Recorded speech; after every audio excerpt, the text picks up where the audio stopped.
Hello and welcome to another episode of Success to Significance. Yes, family, I have been away for a couple of weeks. I know you haven't seen any of my uploads because I was traveling. I was on a wonderful road trip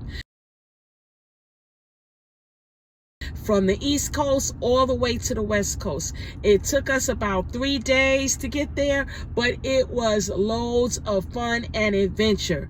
But as you saw from the thumbnail and you saw from the picture, today I am going to talk about traveling with family and friends.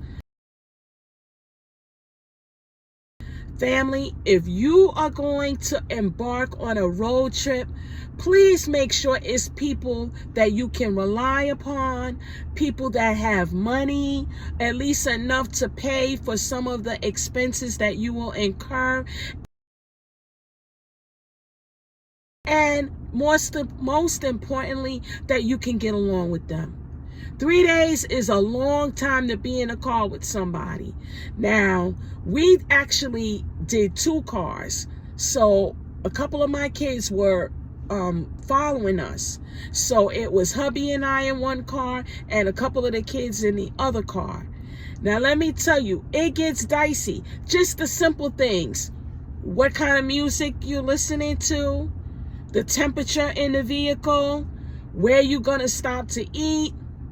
If you have good communication with whoever's in, if you're going to go in as a caravan, you have to be able to communicate, whether you have walkie-talkies or the use of your cell phones. But as you saw in my other video, sometimes in some places you can't get a signal. So you have to be able to communicate with if you're traveling in a caravan. And if you're traveling with kids, you have to make sure that you have everything that they need. Because sometimes, especially when you get out to these really rural areas, there's not pull-off stops that you can go to. A lot of the rest areas are not updated. They are closed. They're under construction. So you have to have not only a plan A, you have to have a plan B and a plan C. But you definitely want to make sure that all hearts and minds are clear. Before we travel, we say a prayer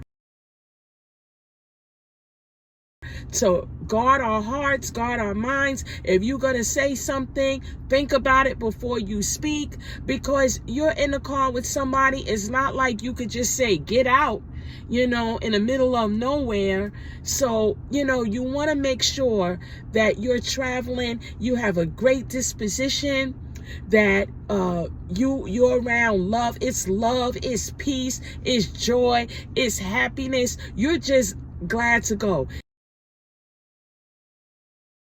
If you don't have those things, family, please do not get in a car for a road trip, because you will be miserable. By the time you get to your destination, you will probably be led to fisticuffs. You don't want that. So make sure that you're going with the great intention to have that great family fun. So I hope you tune in for the rest of my series on road tripping, and we'll talk again soon. Bye.